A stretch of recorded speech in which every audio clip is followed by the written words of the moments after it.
Jane, you seriously need a break from all these dusty books. It's Clara's birthday bash tonight. You gotta join us. Liz practically commanded, her voice laced with that mix of concern and exasperation she reserved just for me. I'm Jane, a 34-year-old English literature professor, more comfortable dissecting Shakespeare's sonnets than navigating social gatherings. Fine, Liz. But if it's a snooze fest, I'm holding you responsible, I replied, marking my place in Hamlet with a sigh. That evening, Clara's party was in full swing, a whirl of laughter and clinking glasses. That's where I met Alex.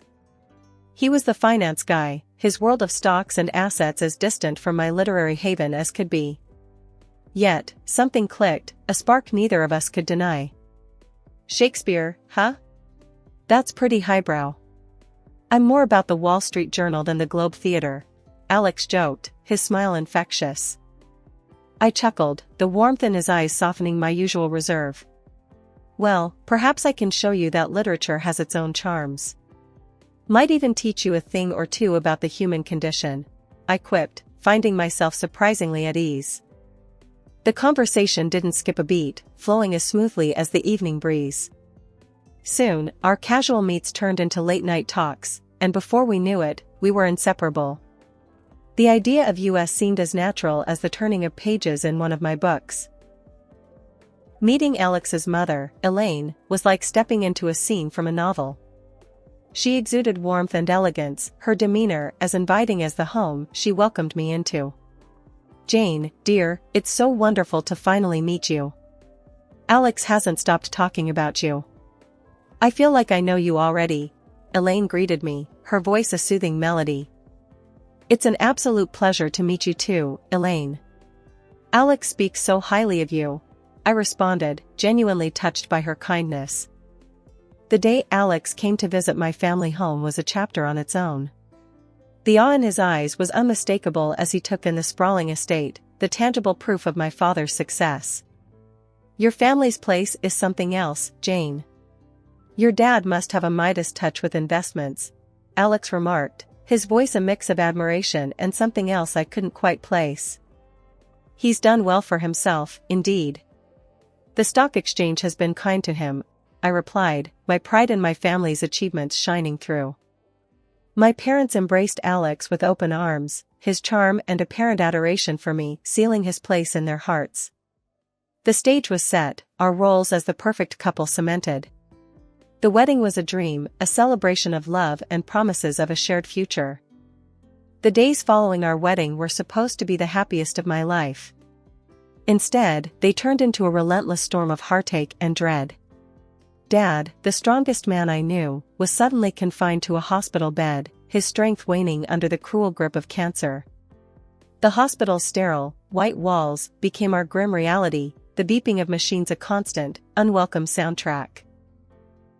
One bleak evening, as the sun dipped below the horizon, casting long shadows across the hospital room, Dad called me over with a feeble gesture.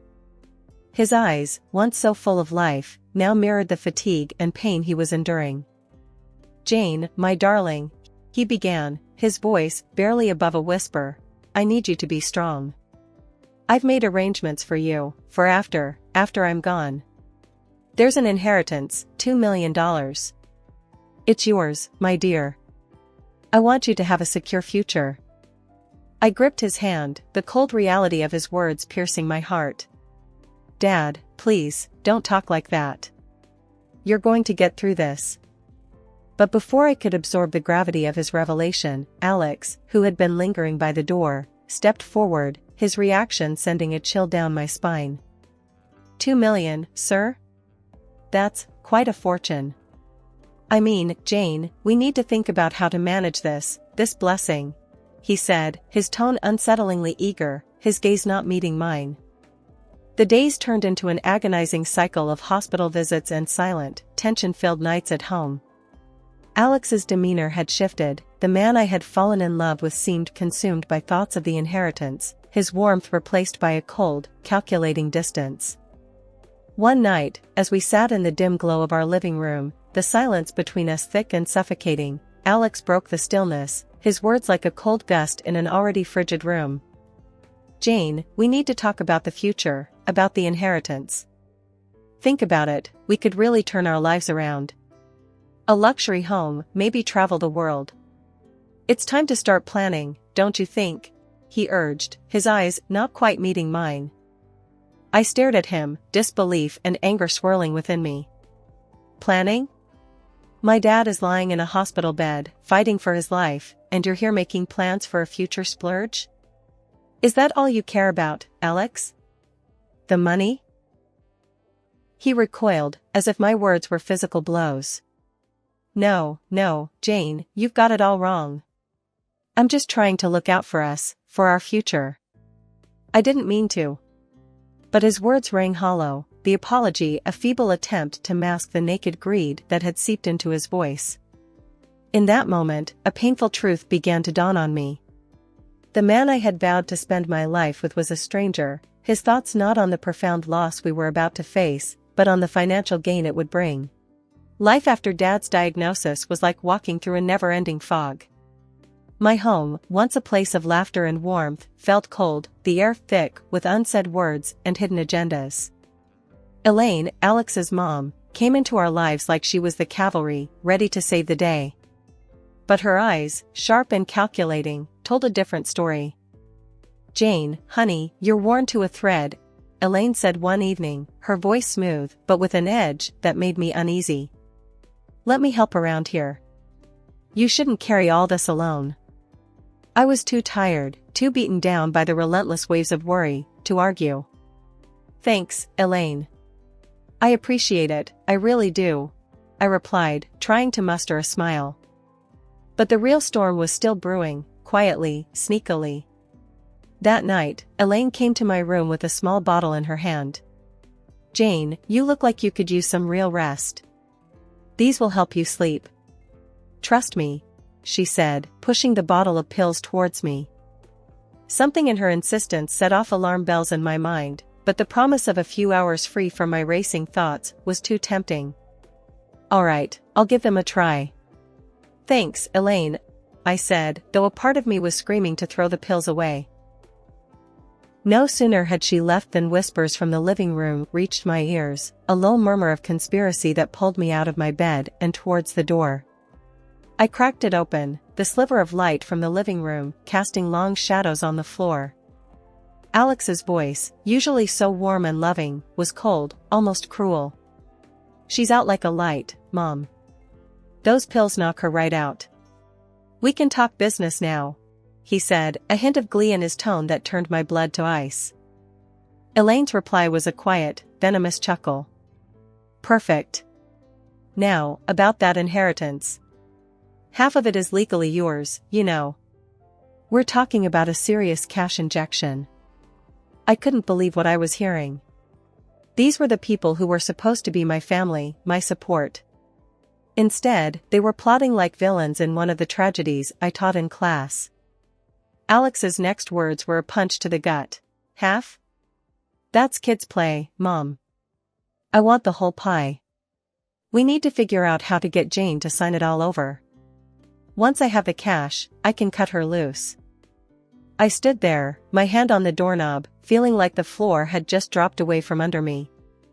This wasn't just a betrayal, it was a full-blown conspiracy, a plan to rob me of my inheritance, my dignity, my life as I knew it. The morning sun did little to brighten the heavy atmosphere in the house after I uncovered Alex and Elaine's despicable scheme. Sitting at the kitchen table, the untouched coffee in front of me turned cold, a stark reminder of the chilling conversation I had overheard. The betrayal felt like a gaping wound, and I was at a loss, unsure how to navigate this treacherous storm. Mom entered the kitchen, her steps firm, her presence always a beacon of strength in our home. She noticed my distress immediately, her perceptive eyes missing nothing. Jane, what's wrong? You're as pale as a ghost. Talk to me, she urged, her voice a blend of concern and command. I hesitated, the weight of betrayal heavy on my tongue. But seeing the unwavering support in her eyes, I found the courage to confess. Mom, it's Alex and Elaine. I overheard them last night. They're plotting, scheming to take Dad's inheritance, and then, they plan to leave me with nothing. The kitchen fell silent, the air thick with tension. Mom's face remained stoic, but her eyes were sharp, a storm brewing in their depths. "Is that so?" she said calmly, her voice betraying no hint of the rage I knew she must be feeling. "Well, they've picked the wrong family to mess with. We're not pawns in their little game, Jane. We're the ones who'll be calling checkmate." Her words were like a lifeline, pulling me back from the edge of despair. "But how, Mom? They've got everything planned out." "It's like they've been setting this trap for a long time," I replied, the enormity of the situation threatening to overwhelm me. Mom's smile was thin but determined. "Planning is one thing, executing is another. They think they're clever, but they're not the only ones who can play this game. We need to be strategic, think 2 steps ahead." The kitchen became our war room, the table a battleground where strategies were formed and tactics were laid out.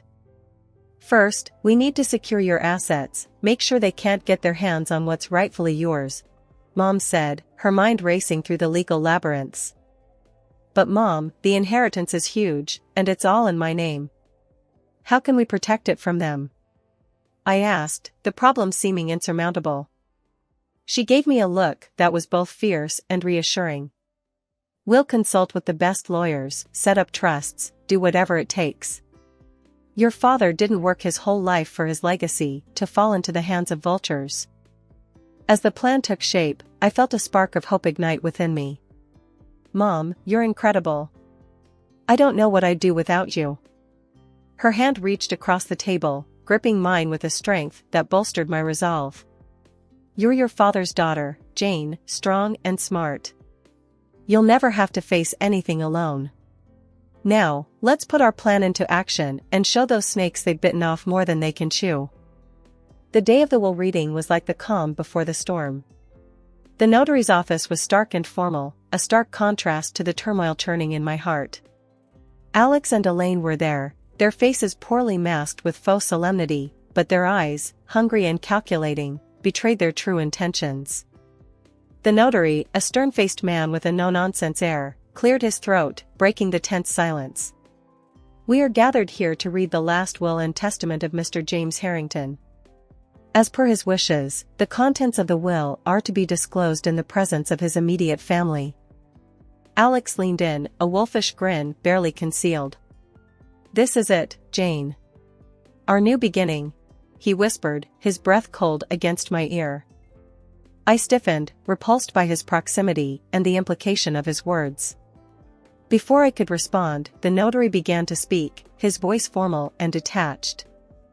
"Mr. Harrington bequeathed the sum of $2 million to his daughter, Jane Harper."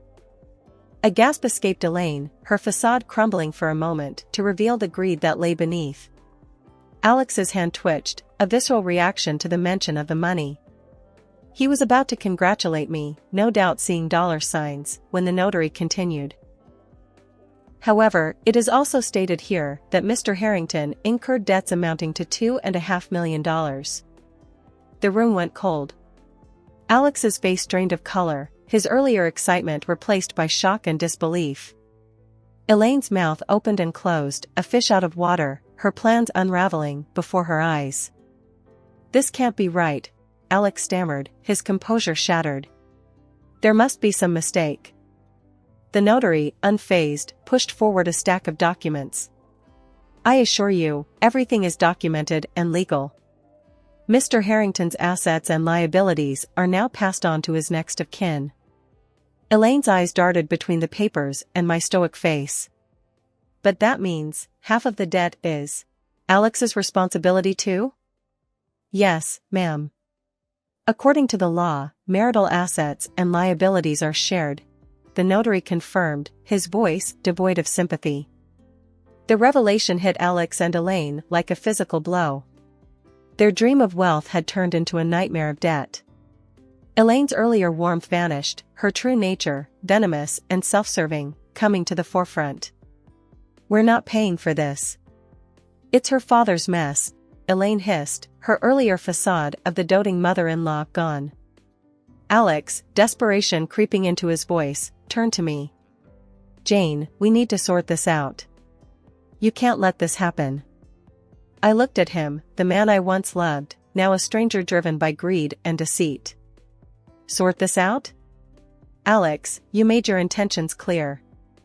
You're not in this for me or for us. You're in this for the money. The room was thick with tension, the notary a silent observer to the drama unfolding before him. In that moment, the storm broke, the veil lifted, revealing the true colors of the people I had once called family. But as I stood there, facing the betrayal and the mountain of debt before me, I knew I wasn't alone. Mom's hand found mine, her grip firm and reassuring. "We'll handle this, Jane. Together," she whispered, her voice a bastion of strength. Alex and Elaine, initially struck dumb by the revelation, quickly erupted into a whirlwind of fury and disbelief. "This is insane," Alex bellowed, his face contorting with anger. "Are you seriously telling me this pile of papers is for real? Show them again, this can't be happening." The notary, a pillar of calm amidst the storm, methodically laid out the documents once more. Each line, each number, was a testament to a reality they couldn't escape. Elaine, her composure shattered, turned her venom towards me. "You knew, didn't you? You and your mother planned this. You're trying to drown us in your family's mess." That's when Mom stood up. Her presence filled the room, a quiet force amidst the chaos. "Enough," she said, her voice cutting through the noise like a blade. "My husband had his faults, his vices. The gambling, the debts, they were his burden. And now, according to the law, they are shared by Jane and Alex." Elaine's face was a mask of rage, her earlier facade of kindness nowhere to be seen. "We're not paying for someone else's mistakes. We won't let this happen." Cornered and desperate, Alex played his final, desperate card. "If that's how it's going to be, then fine. I want a divorce. And in that agreement, we'll make it crystal clear, neither of us gets anything from the other. No claims, no money, no property. Nothing." His words, meant to intimidate, only fueled my newfound resolve. "A divorce? That's the best idea you've had in a long time, Alex. Let's make it official. You walk away empty-handed. No ties, no debts, no nothing." The agreement was drafted with clinical precision, a clear, unambiguous document that severed the ties that once bound us. We signed it, each stroke of the pen marking the end of a chapter, the end of a farce disguised as a marriage. After signing the divorce papers, the heavy door of the notary's office closed behind us with a thud that felt final. The crisp air outside did little to clear the heaviness that hung over me. Alex and Elaine, their masks of pretense thoroughly discarded now, couldn't contain their contempt. "Well, Jane, looks like you're stuck with the short end of the stick. $500,000 in debt. That's quite a hole you're in," Alex sneered, his voice dripping with disdain. Elaine's laugh was cold, void of any warmth she once feigned. "You really thought you could outsmart us? Enjoy paying off your father's mess." Just then, Mom stepped forward, her demeanor calm but with an undercurrent of steel. "You two might want to hold off on your celebrations. You see, there's more to this story." Alex scoffed, his arrogance unshaken. "What could you possibly say to change anything now, Mrs. Harrington?" Mom's smile was enigmatic, a prelude to the revelation that was about to turn the tables. "Well, for starters, Jane's not alone in this. I'm here, and unlike what you've been led to believe, the real financial genius in this family has always been me." Elaine's smirk faltered, confusion clouding her features. Alex's expression mirrored his mother's, disbelief and curiosity warring on his face. "I've been the one managing the successful investments, the stock market ventures, not my late husband. My net worth? It's currently around $70 million. And yes, Jane is my sole heir." The impact of Mom's words hit Alex and Elaine like a physical blow, their smugness evaporating, replaced by shock and a dawning realization of the grave miscalculation they had made. Alex, the color draining from his face, stammered, "$70 million? But that means..." Mom's gaze was unwavering, her voice firm. It means, Alex, that you and your mother have been chasing shadows while ignoring the real treasure. Jane's inheritance from me will secure her future. As for the debts left by her father, consider them settled. I won't have my daughter burdened by them. Elaine's mouth opened and closed, words failing her for the first time. Alex, his knees seemingly unable to support him, sank to the ground, his earlier bravado shattered. Please, Jane, I didn't know. I was wrong. Forgive me, he pleaded, his voice barely a whisper, the mask of the cunning strategist gone, leaving only a desperate man in its wake. But it was too late for apologies, too late for regrets. I looked down at the man I once loved, now a stranger groveling at my feet. Forgiveness is earned, Alex, not begged for. You made your choice, and now you have to live with it. Turning my back on Alex and Elaine, Mom and I walked away, their pleas and protests fading into the background. The last laugh was indeed ours, but it wasn't one of triumph or joy. It was a laugh that acknowledged the end of a painful chapter and the beginning of a new, hopeful journey. The debt, the deceit, the heartbreak, they were all behind us now.